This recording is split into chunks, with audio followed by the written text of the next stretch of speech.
ከዚህ በፊት ነድር ነበረብኝ እናም ለምን ብዬ እንደነየትኩኝ ተረሳኝ።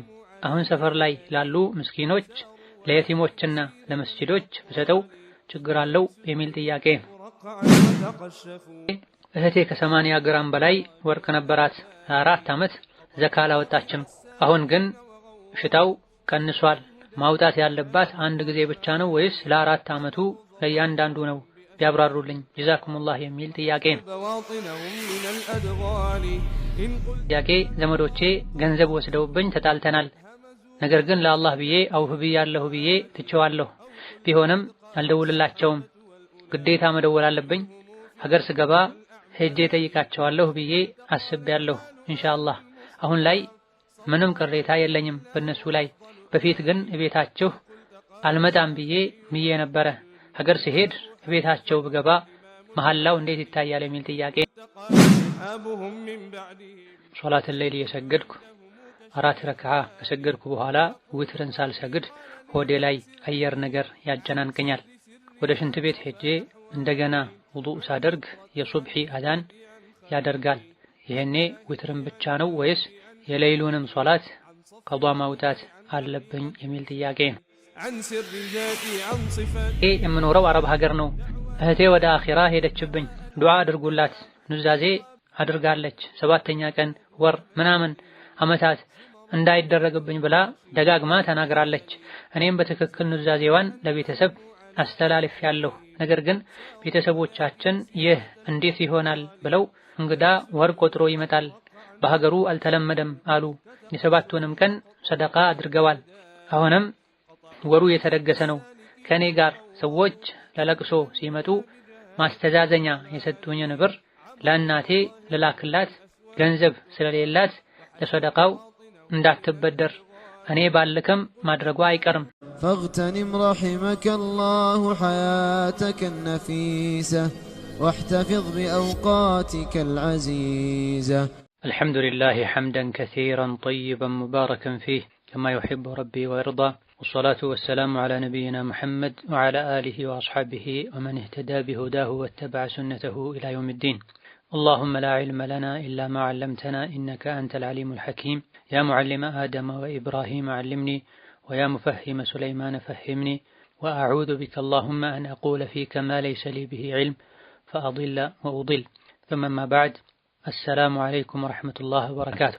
ذلك من ناتشو تياكيوش مجمريو صلاة الليل يسجدك 4 ረክዓ ከሰገድኩ በኋላ ውትርን ሳልሰግድ ሆዴ ላይ አየር ነገር ያጨናንቀኛል።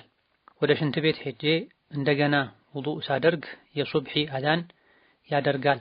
ይሄኔ ውትርን ብቻ ነው ወይስ የሌይሉንም ሶላት ቀዷ ማውጣት አለብኝ የሚል ጥያቄ ነው።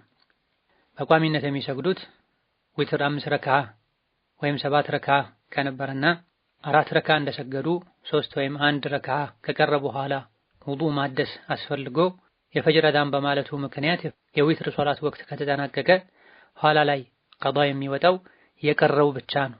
ከዛ በፊት በትክክል የተሰገደው 4 ረክዓ ቀዷ አይወጣም። ነገር ግን ሰዓቱ ካለፈ በኋላ ረፋድ ላይ ቀዷ ሲወጣ ጥንድ ተደርጎ ነው የሚሰገደው። የቀረው 1 ከነበረ 2 ተደርጎ፣ 3 ረክዓ ከነበረም 4 ተደርጎ ነው ቀዷ የሚወጣው። ይሄ የሚሆነው ዊትር ሶላት ላይ ብቻ ነው፣ ያለ ወቅቱ በቀን ሲሰገድ ነው። ወይላ ሌላ በበቂ ምክንያት ወቅቱ ያለፈን ሶላት ቀዷ ስናወጣ 4 ከሆነ 4፣ 2 ከሆነ 2፣ 3 ከሆነ 3 አድርገን ነው ቀዷ የምናወጣው።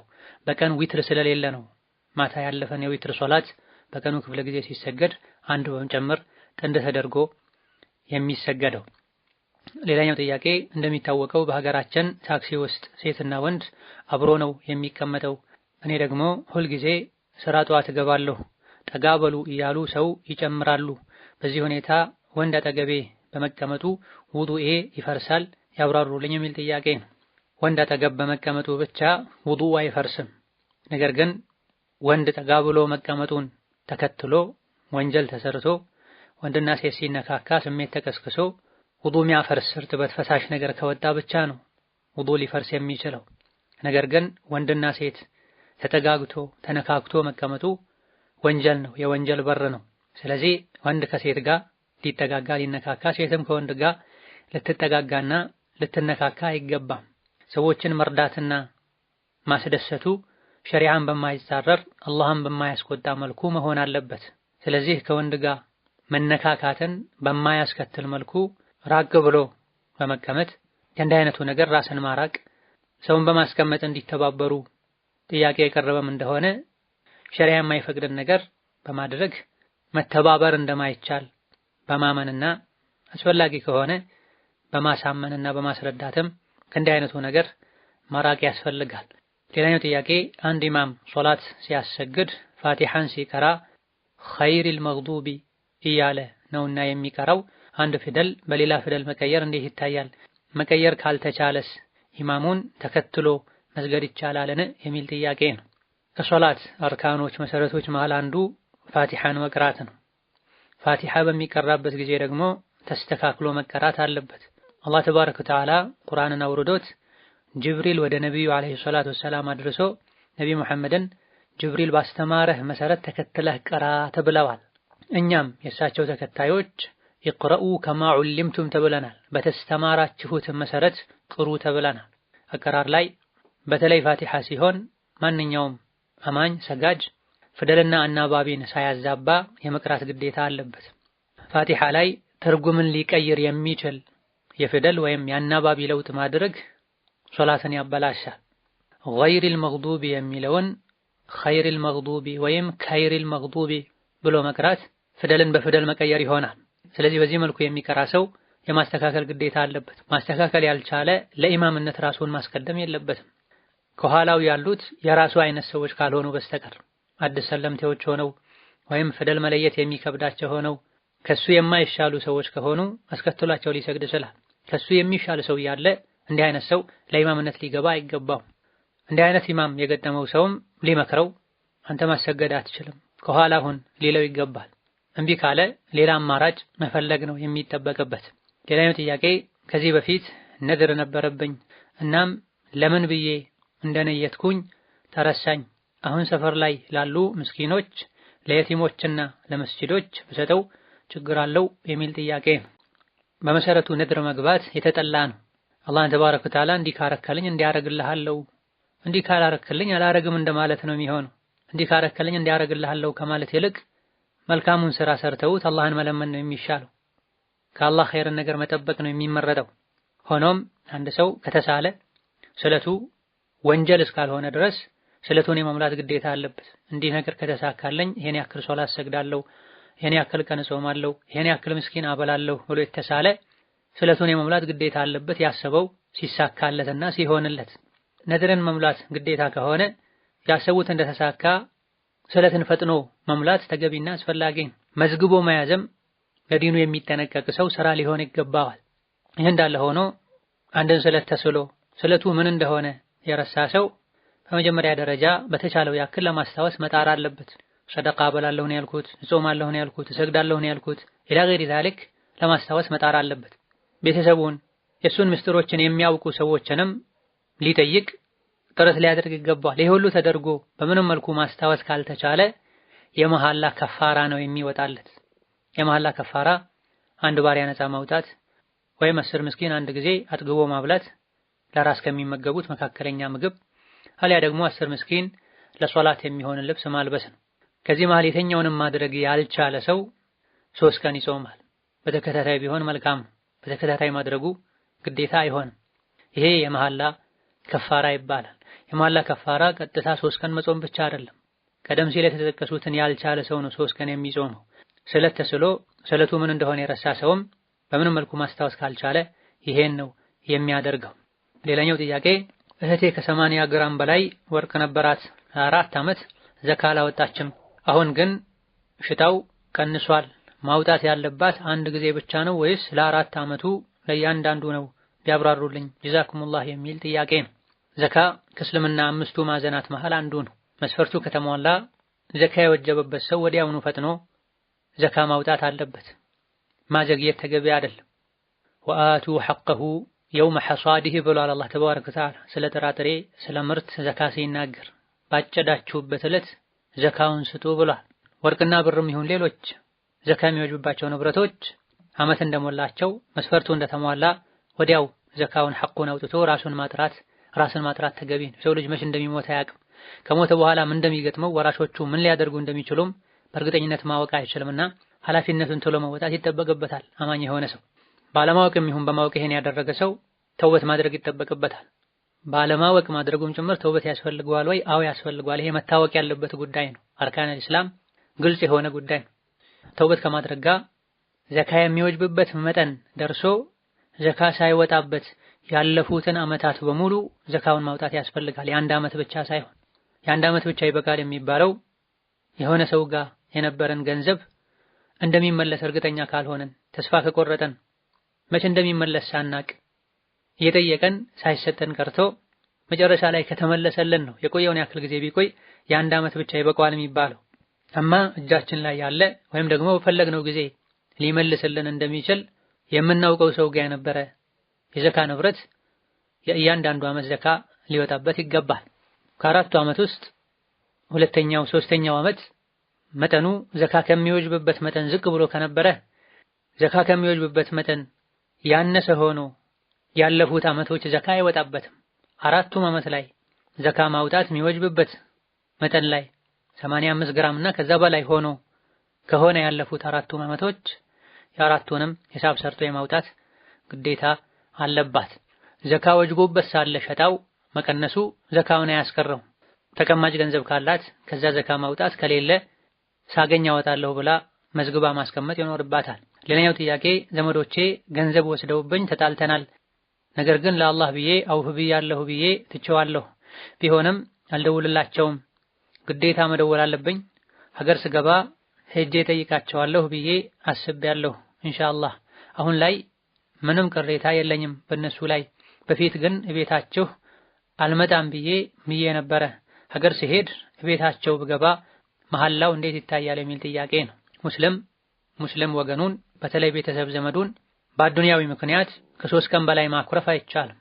ገንዘብ ወስዶብኛል፣ ታምሜ አልጠየቀኝም ኢላ ገይሪ ዛሊክ እያሉ የነፍስን ሐቅ ዱንያዊ ጉዳይ እያነሱ ሙስሊም ወንድምን እህትን በተለይ ደግሞ ዘመድን ከ3 ቀን በላይ ማኩረፍ አይቻልም። 3 ቀንም የሚፈቀደው ራስን ለማረጋጋት ቁጣን ለማብረድ። ከዛ በላይ የተኮራረፉ እንደሆነ የሰሩ ስራ ወደ ሰማይ እንደማይወጣ እስኪታረቁ ድረስ የነሱን ስራ አቆዩት እንደሚባል ተነግሯል። ለአላህ ከሆነ ነው፣ በዲን ምክንያት ከሆነ ነው። መክሮ ዘክሮ እምቢ የተባለ ሰው ማኩረፉ ተጽዕኖ የሚያሳድር ከሆነ ጥፋተኛ ወንጀለኛ የሆነን ተመክሮ አልመለሰን ያለን አካል ማኩረፍ ይችላል። ይሄም ማኩረፉ የሚጠቅም ከሆነ ነው። ማኩረፉ የሚያባብሰው ከሆነ ይሄንም ቢሆን መምከሩ መታገሱ ዝምድናውን መቀጠሉ የተሻለ ይሆናል። መሐላውን በተመለከተ ነቢያችን ሰለላሁ ዐለይሂ ወሰለም ኢማም ሙስሊም ሌሎችም ከአቡ ሁረይራ በዘገቡት ሐዲስ መን ሐለፈ ዐላ የሚኒን ፈረአ ገይረሃ ኸይረን ሚንሃ ፈሊዩከፍር ዐን የሚኒሂ ወሊየፍዐል ብለዋል። አንድን መሐላ የማለ ሰው ከዛ በኋላ አላደርገውም ያለው ነገር ማድረጉ የተሻለ ሆኖ ካገኘው ለመሐላው ከፋራ ያውጣ፣ ከዛም ያን ነገር ያድርገው ብለዋል። እናንተ ቤት አልገባም ማለት ዝምድናን መቁረጥ ነው፣ መግባቱ ኸይር ነው። ስለዚህ ለመሐላው ከፋራ አውጥቶ ከፊት ካለፉ ጥያቄዎች መሃል አንዱ ላይ በተብራራው መሰረት የመሐላን ከፋራ አውጥቶ መግባት ዝምድናውን መቀጠል ነው። እስከዛም ባለው መደወል ግዴታ ነው ወይ? በቋሚነት በየጊዜው መደወሉ ዋጅብና ግዴታ አይሆንም። በላጭና ጥሩ የሚባል በበጎ ፈቃደኝነት የሚያደርጉት የሱላ ደረጃ ቢሆን እንጂ ደውሎ መጠየቁ ግዴታ የሚሆነው እንዲደውሉ ግዴታ የሚያደርግ ነገር ሲፈጠር ነው። ለቅሶና አደጋ መሰል የሆኑ ነገሮች ሲኖሩ ሁሉ ዘመድ በአካል ቀርቦ ደውሎ እየጠየቀ በእንዲህ አይነቱ ወቅት ላይ አለመደወሉ ዝምድና መቁረጥ ስለሚመስል በእንዲህ አይነቱ ሙናሰባዎች አጋጣሚዎች ላይ ደውሎ መጠየቁ ግዴታ ይሆናል። አንድ ዝምድና መቀጠያ መንገድ ስለሚሆን አለማድረጉ ዝምድና መቁረጥ፣ መረሳሳት፣ መራራቅ ስለሚሆን ከዚህ ውጭ ያለው በበጎ ፈቃደኝነት የሚደረግ ነው። እንዲደውሉ የሚያደርጉ ችግሮች እንኳን ባይኖሩ አጋጣሚዎች እንኳን ባይፈጠሩ ሙሉ በሙሉ መደወል ማቆሙ ዝምድና ተቆረጠ የሚያስብል ደረጃ መድረስ የለበትም። አልፎ አልፎ መደወል ያስፈልጋል። ደውሎ ሰላም ማለቱ ዝምድና መቀጠሉ አስፈላጊና ኢማን የመኖር ምልክት ነው። ነብዩ ሰለላሁ ዐለይሂ ወሰለም ዝምድናን ቀጥሉ፣ ሰላም አለይኩም ማለትን አብዙ፣ ለምታውቁትንም አታውቁትንም ሰላም አለይኩም በሉ ሙስሊም እስከሆነ ድረስ፣ ምግብን መግቡ፣ ሌሊት ላይ ተነስታችሁ ስገዱ፣ ዝምድናን ቀጥሉ፣ በሰላም ጀነት ትገባላችሁ ብለዋል ነብዩ ሰለላሁ ዐለይሂ ወሰለም። ሌላኛው ጥያቄ የምኖረው አረብ ሀገር ነው፣ እህቴ ወደ አኺራ ሄደችብኝ፣ ዱዓ አድርጉላት፣ ኑዛዜ አድርጋለች፣ 7ኛ ቀን ወር ምናምን ዓመታት እንዳይደረግብኝ ብላ ደጋግማ ተናግራለች። እኔም በትክክል ኑዛዜዋን ለቤተሰብ አስተላልፌያለሁ። ነገር ግን ቤተሰቦቻችን ይህ እንዴት ይሆናል ብለው እንግዳ ወር ቆጥሮ ይመጣል፣ በሀገሩ አልተለመደም አሉ። የ7ቱንም ቀን ሰደቃ አድርገዋል። አሁንም ወሩ የተደገሰ ነው። ከኔ ጋር ሰዎች ለለቅሶ ሲመጡ ማስተዛዘኛ የሰጡኝን ብር ለእናቴ ልላክላት፣ ገንዘብ ስለሌላት ለሰደቃው እንዳትበደር እኔ ባልክም ማድረጓ አይቀርም። እንዲሁም የእህቴ ባለቤቷ በህይወት የለም። አንድ የ6 ዓመት ልጅ ከኛ ጋር አላቸው። እህቴ ከኔ ጋር ወርቅና ልብስ አላት። ወርቁን ለልጁ ሲያድግ ይሆነዋል ብዬ አስቀምጬዋለሁ። ግን ያስቸገረኝ ልብሶቿንና ሳትሞት በፊት የምትጠቀማቸውን ቅባትና የመሳሰሉትን ምን ላድርግ? የሚሸጡትን ሸጬ ብር አስቀምጫለሁ። ቀሪዎቹን ለምስኪን ልስጥላት ወይስ ለእናትና ለእህቶቻችን ልስተው? በተጨማሪ እህቴ ከመሞቷ በፊት ለምትታከምበት አሰሪዬ ትንሽ ገንዘብ ረዳችኝ። ግን ያንን ገንዘብ ሳትታከምበት ሞተች። እርሷ ስትሞት ያለኝ ገንዘብ ይህ ብቻ ነበር እና ከዚህ ገንዘብ ላይ ነበረ የምበላው፣ የቤት ክራይ የምከፍለው፣ ልብስም ገዝቻለሁ፣ የተረፈም አለ። ሐራም ይሆንብኛል? ሌላው እኔ ቦታ ስገዛ ችለሽ ከሰራሽ ቦታው የጋራ ይሆንልሻል፣ ብሩን ትከፍኛለሽ፣ ትርፉን የጋራ ብያት ነበር። ግን ሳትከፍለኝ ሞተች እና ለሷ ቃል ስለነበረኝ ለልጁ የጋራ ማድረግ አለብኝ ወይ? እንደታመመች ወደ ሀገር ልልካት ስለነበረ ብዙ ዕቃዎች ገዛሁላት በራሴ ገንዘብ። ግን ሀገር ሳትሄድ ሞተች እና እነዚህ ዕቃዎችስ ብጠቀምባቸው የሰጡትን እንደማስመለስ ይሆንብኛል? ወደፊትም ልጁ ከኔ ጋር ሲኖር እንዴት አድርጌ ጥንቃቄ ማድረግ ይገባኛል? ያብራሩልኝ የሚል እጅግ በጣም ሰፊ የተለያዩ ነጥቦችን የያዘ ጥያቄ ነው። አላህ ተባረከ ወተዓላ ይማራት፣ ቀብሯን ጀነት ያርግላት፣ እኛንም ኻትማችን ያስተካክልልን። ለመላ ሟች ሙስሊሞች አላህ ተባረከ ወተዓላ ይዘንላቸው። ጥያቄውን በተመለከተ ለሟች ሰደቃ ለማድረግ ቀን መገደብ አያስፈልግም። ሸሪዓን ሱናን በጠበቀ መልኩ ለሟች ሰደቃ ማድረግ አጅሩ ይደርሳል። ነቢያችን ሰለላሁ ዐለይሂ ወሰለም እናቴ በድንገት ሞታለች፣ በድንገት ባትሞት እንዲያድርጉልኝ ብላ የምትናገር ይመስለኛል፣ ሰደቃ ላርግላት እንዴ ተብለው ተጠይቀው አዎ አድርጉላት፣ ከሰደቃ ሁሉ የተሻለ ሰደቃ ውሃ ማጠጣት ነው ወይም ውሃ ነው ብለዋል አለይሂ ሰላቱ ወሰላም። ስለዚህ አስሉ ለሟች ሰደቃ ይደርሳል፣ አፈጻጸሙ ቢድዓ ወንጀል እስከሌለበት ድረስ። አፈጻጸሙ ቢድዓ ወንጀል ካለበት በዲናችን ጉዳይ አዲስ ነገር የፈጠረ ስራው ተመላሽ ነው ተብሏልና ጥቅም አይኖረው። ስለዚህ ለፍተን ሰርተን ስራችን ዋጋ ቢስ እንዳይሆን በሱና መሰረት ልናደርገው ይገባል። ሟች በሞተበት በ3ኛ ቀን፣ በ7ኛ ቀን፣ በ40ኛ ቀን ተብሎ የሚደረግ ሰደቃ የለም በሸሪዓችን። ሱሐቦች ታቢዒዎች ዘንድ የሚታወቅ አይደለም። ነቢያችን ሰለላሁ ዐለይሂ ወሰለም በርካታ ሱሐቦቻቸውን ቀብረዋል። በህይወታቸው ከፋጢማ በስተቀር ሁሉንም ልጆቻቸውን ራሳቸው ቀብረዋል። የተለያዩ ውድ የሆኑ እንደ ሐምዛ ያሉ ሱሐቦችን ቀብረዋል። ለማናቸውም እንዲህ አይነት ነገር አድርገዋል የሚል የተነገረ ነገር የለም። ከዛ በኋላም ሱሐቦች ነቢ ሲሞቱ ይሄን አላደረጉም። በሱሐቦች ዘመንም ሱሐቦች ይሄን ያደርጉ እንደነበረ ወይም የሱሐቦች ተከታዮች ታቢዒዎች ይሄን ያደርጉ እንደነበረ አልተነገረም። ኢማም አቡ ሐኒፋ፣ ኢማም ማሊክ፣ ኢማም ሻፊዒ፣ ኢማም አሕመድ ሌሎችም ታዋቂ የዲን መሪዎች ይሄን አድርጉ ብለው የፊቅህ ክታቦቻቸው ላይ አልተናገሩም። የሀገራችን ህዝብ የሚከተለው የሻፊዒያ መዝሀብ ነው። ኢማም ሻፊዒ ራሳቸው ለቅሶ ቤት ላይ መሰብሰብን፣ ምግብ የደገሱ መብላትን እጠላለሁ ብለዋል። የተከለከለ እንደሆነ እንደማይደግፉ ገልጸዋል። ማንን ነው የምንከተለው? አርአያችን ማን ነው? ቆም ብለን ልናስብ ይገባናል። ሶላቱ ላይ፣ ጾሙ ላይ ነቢይን ኢማም ሻፊዒን የተከተለን እንዲህ አይነቱ ነገር ላይ ባህልን የሰው ፍላጎትን የምናስቀድም ከሆነ እስላም አልገባንም ማለት ነው። እንድንከተል የታዘዝነው ቁርአንና ሐዲስን ነው። ሱሐቦችን ቀደምት ትክክለኛ ሙስሊሞችን ነው። የሰዎችን ስሜትና ባህል ከተከተለን የሰዎች ባህልና ስሜት የተለያየ ነው። እንደ ሀገሩ እንደ ዘመኑ የሚለያይ ነው።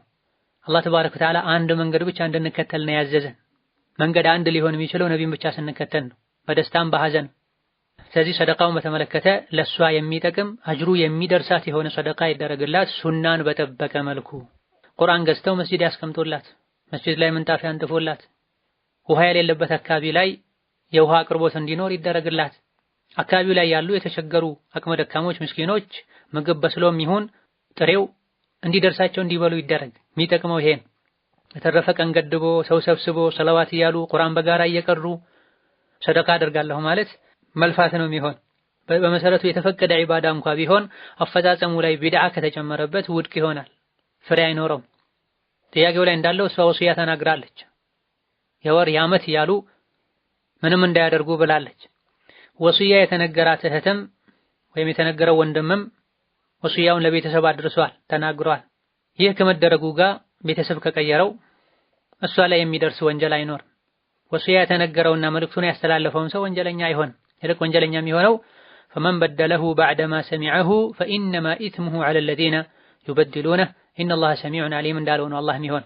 ሱረቱል በቀራ ላይ ወሲያን ኑዛዜን ከሰማው በኋላ የቀየረና ያዛባ ሰው ወንጀሉ የቀየረው ሰው ላይ ነው የሚሆነው። አላህ ተባረከ ወተዓላ ሁሉን የሚሰማ ሁሉን የሚያውቅ ጌታ ነው ብሏል። ለቅሶ ለመድረስ የሚመጡ ሰዎች የሚሰጡትን ገንዘብ ለእናት መላኩን በተመለከተ እናት ቢድዓ የሆነ ነገር ልሰራበት ይህን መላክ ተገቢ አይደለም፣ ባይላክላትም ትሰራለች ለሚለው እኛ ወንጀል ላይ መተባበር የለብንም። ከሰራች በራሷ መንገድ ሰርታ ራሷ ትወጣው ነው የሚባለው። አይቻልም፣ ተገቢ አይደለም፣ ቢድዓ ነው ብሎ ከመምከር ጋር። ጥላው የሞተችውን ንብረት በተመለከተ አንድ ሰው ሲሞት ትቶት የሞተ ነገር በሙሉ የውርስ ንብረት ነው የሚሆነው ይብዛም ይነስ።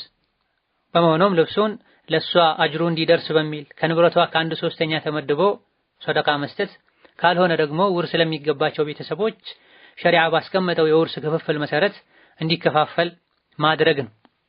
ቤተሰብ ተመካክሮ ይከፋፈል ካለ ሸሪዓን በጠበቀ መልኩ ማከፋፈል፣ ለሷ ሰደቃ ይሁን ካሉ ደግሞ ልብሱን ራሱን በመስጠት አሊያ ደግሞ ሸጦ ገንዘቡን ለአቅመ ደካማ በመስጠት ማስተካከል ይቻላል። አላቂ የሆኑ ዕቃዎችን በተመለከተም ይሄን ነው የምንለው። ቅባት መሰል ነገሮች ተጠቅሰዋል። የውርስ ንብረት ነው የሚሆን። በህይወት ያለች ለሕክምና ተብሎ በሷ ስም ተሰብስቦ ወይም ተገኝቶ የነበረ ገንዘብም የሷ ሐቅ ነው። ሳትታከምበት ከሞተ የውርስ አካል ነው የሚሆን፣ የውርስ ንብረት አካል ነው የሚሆን። ወራሾች ሳይስማሙ ንብረት ሳይከፋፈል ለሷ ሕክምና ተብሎ የተሰበሰበን ገንዘብ መጠቀም አይቻልም። ከተጠቀሙ መተውበትና መመለስ ማስተካከል ያስፈልጋል። እሷ ሳትሞት በፊት ከሆነ ገንዘብ ወጪ የተደረገው ልብስ የተገዛው ቤት ኪራይ የተከፈለው እሷ ፈቅዳ ከሆነ ችግር የለው። እሷ ሳትፈቅድ ከሆነ በእሷ ስም እስከመጣ ድረስ የሰጠው ማንም ይሁን ማን ያመጣው ማንም ይሁን ማን ያለ ፈቃዷ መንካት አይቻልም። ሳያልቅና ሳትጠቀመው ከሞተችም የውርስ ንብረት አካል ነው የሚሆን። የቤት ኪራይን በተመለከተ እሷ ያለች አብሮ ለሚኖርበት ቤት ከሆነ የወጣው በተለምዶ አብራችሁ የምትከፍሉ ከሆነ እሷ የምትከፍለውን ያክል ከዛ ላይ ማንሳት ይቻላል። ወይም እኔን ለማስታመም በማለት ከኔ ጋር ቁጭ ስላልክ ወይም ቁጭ ስላልሽ ከኔ ገንዘብ ይከፈል የሚል ስምምነት ኖሮ ከሆነም ይሄኔ አያስከፈልም፣ ችግር አይኖርም። ይህ ካልሆነ ግን መከፈል አለበት። ከሷ ገንዘብ ወስዳለሁ ቀንሳለሁ በሚል ንያም የተደረገ ወጪ ከሆነ መቀነስ ይቻላል፣ ችግር የለው። መጀመሪያ ግን ንያ ካልነበረ ኋላ ላይ ገንዘብ ስለተገኘ ብቻ መቁረጥም አይቻልም። እሷ በህይወት ያለች ወደ ሀገር ለማስገባት በሷ ስም ተገዝቶ የነበረ ዕቃ በሙሉ የሷ ነው የሚሆነው። እሷ ሀገር ሳትገባ እንኳን ብትቀር ለሷ ተብሎ ከእጅ ከወጣ ከተገዛ ከተመደበና እሷ ከተቀበለች በኋላ ወደ ሀገር ሳትገባ ስለሞተች ገዝቶ የሰጠው አካል ለራሱ ማድረግ አይችልም። ጥያቄው ላይ እንደተጠየቀው ስጦታ ሰጥቶ ስጦታን መመለስ ውስጥ ይካተታል። ነብዩ ሰለላሁ ዐለይሂ ወሰለም ከልክለዋል። ይሄ ስጦታ ሰጥቶ ሲያበቃ መልሶ የሚወስድ ያስመለሰውን ተመልሶ እንደሚበላ ውሻ ነው ብለዋል። በሌላ ሐዲስ ነብዩ ሰለላሁ ዐለይሂ ወሰለም መጥፎ ምሳሌ ለኛ ለሙስሊሞች አይገባንም ብለዋል። ይህ ላይ የተጠቀሰው ምሳሌ መጥፎ ቆሻሻ የሆነ ተግባር ነው። ሙስሊም እንዲህ ነገር አያደርግም ማለት ሐራም ነው፣ ለሷ አይገባውም ማለት ነው። ስለዚህ እሷ ሆኖ የውርስ አካል ነው የሚሆን። ሳታውቅና ሳትቀበል በፊት ከሆነ የሞተችው ስለገዙት ብቻ የሱ አይሆንም። የተገዛለት አካል ሲረከብ ነው የሱ ሆኗል የሚባለውና በዚህ ገንዘብ ላንቺ ልገዛ ነው ተብሎ ተነግሯት እሺ ግዙልኝ ብላ ሳትል በፊት ከሆነ የሞተችው ይሄኔ የገዛው አካል ለራሱ ቢያደርገው ችግር አይኖርም። ተገዝቶ ካስረከቧት በኋላ አሊያ ደግሞ በዚህ መልኩ ላንቺ ልንገዛ ነው ከተባለና እሺ ብላ ተስማምታ ከወከለች በኋላ ከሆነ የሞተችው የውርስ አካል መሆን አለበት። ከዚህም ይሁን ከሌላኛው የሟች ሐቅ ከሆነ ንብረት ለግሉ የተጠቀመ ያለ አግባብ ወጪ ያደረገ ሰው ካለ መተውበት ያወጣውን ወጪ መተካትና ማስተካከል ይጠበቅበታል። የቤቱን ጉዳይ በተመለከተ ወጪ አድርጋ ገንብታ ከነበረ ባወጣችው ወጪ ልክ አዎ ወራሾች ይጋራሉ። ስምምነት ብቻ ከነበረና ምንም ያደረገችው ወጪ ከሌለ ግን ማጋራቱ ግዴታ አይሆንም። የልጁን አያያዝና አስተዳደግ በተመለከተ ቁርአን ላይ ሐዲስ ላይ በተነገረው መሰረት በመልካም እንክብካቤ መያዝና እናት ወላጆቹ የሚያደርጉትን ሁሉ በተሻለ ያክል ለሱ ማድረግ ነው። የራስ ልጆችን በሚይዙት መልኩ መያዝ ነው። ነገር ግን የቲምን ንብረት በተመለከተ ከፍተኛ ጥንቃቄ ማድረግ ያስፈልጋል። በግፍ በበደል የቲምን ንብረት የሚበሉ እሳት ነው የሚበሉት ብሏል አላህ ተባረከ ወተዓላ። ሌላኛው ጥያቄ ክርስቲያን እህት አለችኝ፣ ሱቅ ነው የምሰራው፣ ሱቋ ውስጥ መጠጥ ትሸጣለች። እናቴ ገጠር ነው ያለችው፣ አንዳንዴ ብር ትልክላታለች እና የምትልክላት ብር እንዴት ይታያል? ሐራም ይሆናል? ቢያብራሩልኝ የሚል ጥያቄ ነው። በላጩና የተሻለው ከሷ መብቃቃት ነው፣ ምንም አለመቀበል ነው። በተለይ ኸምርና ሐራም የሆኑ ነገሮችን የሚሸጥ ከሆነ ይሄን ማድረግ ካልተቻለ ስጪኝ ሳትባል ለኛ ብለሽ ሐራም ሰርተሽ አምጪ ሳትባል እሷ ለራሷ አምናበት ሰርታ ከምትተዳደርበት ገንዘብ ቀነሳ ብትሰጥ መቀበሉ ሐራም ነው አይባልም። በሰሐቦች ዘመን በሙስሊም ሀገር ላይ የሚኖሩ የኩፍር መንገድ ተከታዮች ግብር የሚከፍሉበት ሁኔታ ነበር። ኸምር እየሸጡ ሐራም የሆኑ የተለያዩ ግብይቶችን ያካሄዱ ካገኙት ገንዘብ ግብር ሲከፍሉ አላህን በጣም የሚፈሩት ለዲን በጣም የሚጠነቀቁት ዑመር ኢብኑ አልኸጣብ ጅዝያ ግብር ይቀበሏቸው ነበር። እየሰጡ ያለው ነገር ራሱ ሐራም ካልሆነ ለኛ ብቻ ብለው በሐራም መንገድ ያመጡት ገንዘብ እስካልሆነ ድረስ በመሰረቱ መቀበሉ ሐራም ነው አይባልም። መተውና ከእንዲህ አይነት ነገር ራስን ማጥራቱ ግን የተሻለ ይሆናል። ሌላኛው ጥያቄ በዲን ጉዳይ ላይ ለቀልድም ቢሆን ማላገጥ ኩፍር ነው ተብሏል። እኔ ደግሞ የወስዋስ በሽታ አለብኝ። በማንኛውም የዲን ጉዳይ ላይ ጓደኞቼ ሲናገሩና ሲስቁ ሁሉንም ነገሮች ወደ ማሾፍ ወስደዋለሁ። አታሹፉ ስላቸውም አላሾፍንም ይሉኛል። ድንገት ቢቀልዱና ድንገት የጠላሁት ብሰማ ካፍር ሆናለሁ የሚል ጥያቄ። ይሄ ወስዋስ ነው። አላህ ተባረከ ወተዓላ ከወስዋስ ይጠብቀን። ወስዋስ ከባድ የሆነ አደጋ ነው። ቀስ ያለ ከዲን ሊያወጣ የሚችል በተለያዩ ዒባዳዎችን ሊያስተው የሚችል በሽታ ነውና ታግሎ ከዚህ ራስን ማላቀቅ ያስፈልጋል። መድኃኒቱ እንዲህ አይነትን ሐሳብ ማቆምና መተውን፣ መጨነቅን መተውን። አላህ የሰውን ልጅ ከአቅሙ በላይ በሆነ ነገር አይቀጣውም፣ አይጠይቀውም። ወልአስሉ በቃኡ ማ ካነ ዐላ ማ ካነ። በመሰረቱ ሙእምን ሙስሊም የሆነ ሰው ከሙእሚንነቱ ከሙስሊምነቱ የሚያወጣው ግልጽ የሆነ የማያሻማ ነገር እስካልተከሰተ ድረስ በጥርጣሬ ብቻ ከፍር ያለው ውዱእ ይፈርሰዋል ወዘተ እያሉ መጨነቅ አያስፈልግም። ፈልየቂኑ ላ የዙሉ ብሸክ። በእርግጠኝነት የሚያውቁት ያለ ነገር በጥርጣሬ አይወገድም። ይሄ ጥያቄ ራሱ የወስዋስ ውጤት ነው። ወስዋስ መተው ነው ያለበት። ፈደዕ ሊኩሊ ወስዋሲን የጂ ቢሂ ሉከዕ እንዳሉት ወራዳና እርኩስ የሆነው ሸይጣን የሚያመጣውን ወስዋስ በሙሉ ተወው ነው የተባለው፣ ተከተለው አልተባለም። ሁሉም አይነት ቀልድ ከእስላም አያወጣም። ሁሉም አይነት ቀልድም አይጠላም። ነብዩ ቀልደዋል አለይሂ ሰላቱ ወሰላም። ነገር ግን ቀልዳቸው ሐቅ ነበር። ሙስሊም ሳያበዛ መለያና መታወቂያው ሳይሆን በመጠኑ መቀለድ ይችላል። አንዳንዴ ሊያስፈልግም ጭምር ይችላል።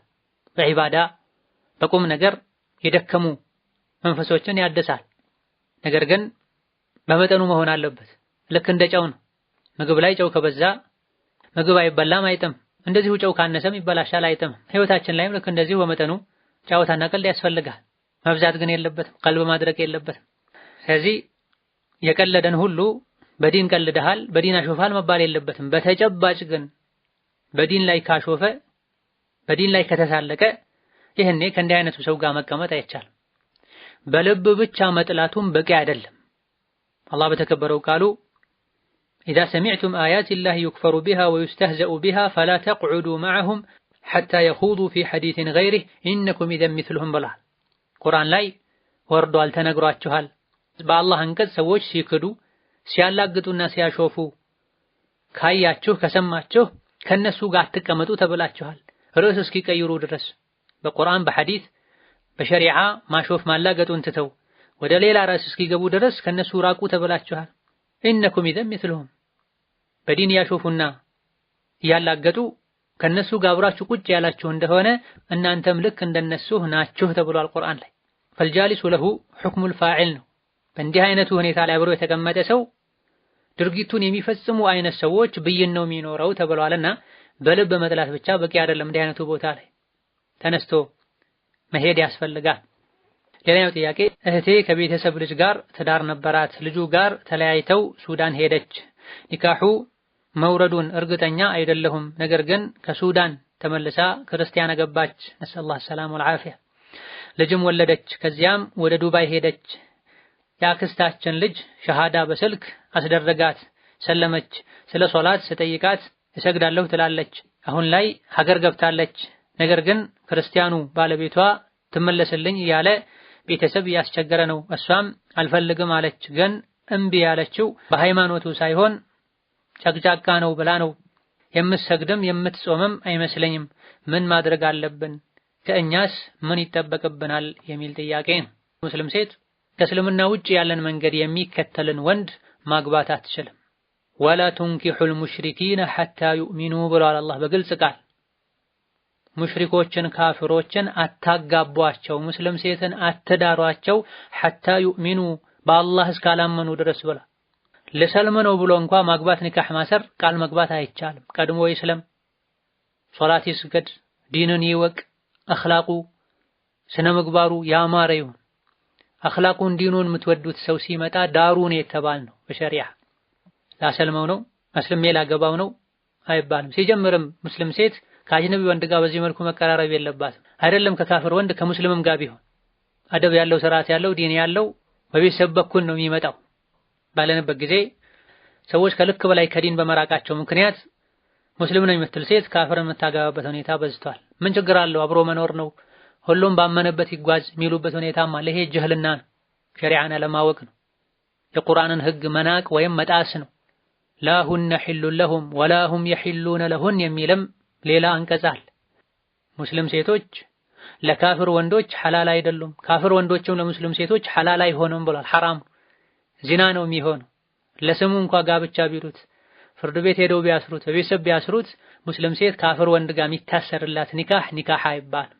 ሙስሊሞችም አላህን ፈርተው ከመጀመሪያ ጀምሮ ሴት ልጃቸውን በሸሪዓ መሰረት ሊያሳድጉ ሐላል ሐራም ሊያስተምሩ ሐያና ሒጃብ እንድታደርግ ሊያስደርጉ ይገባቸዋል። መውለድ ቀላል ነው፣ ከሰው አልፎ እንስሳም ይወልዳል።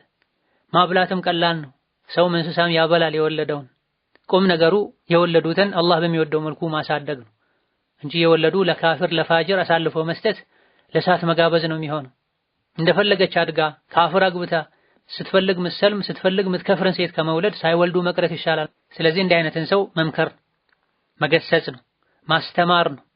ማስተማሪያ መምከሪያ መንገዶችን መቀያየር ነው፣ በተለያዩ ሰዎች መሞከር ነው። ይሄ ሁሉ ተደርጎ እምቢ ካለች ወማ ዐለይና ኢለል በላጉል ሙቢን፣ የኛ ግዴታችን ማድረስ ብቻ ነው፣ ዱዓ ማድረግ ነው። ነስአሉላህ የህዲየና ጀሚዓን ወየሩደና ኢላ ዲኒና ረደን ጀሚላ ኢነሁ ዐላ ኩሊ ሸይኢን ቀዲር ወቢልኢጃበቲ ጀዲር ወላሁ ተዓላ አዕለም። ወሰላሙ ዐለይኩም ወረሕመቱላሂ ወበረካቱሁ።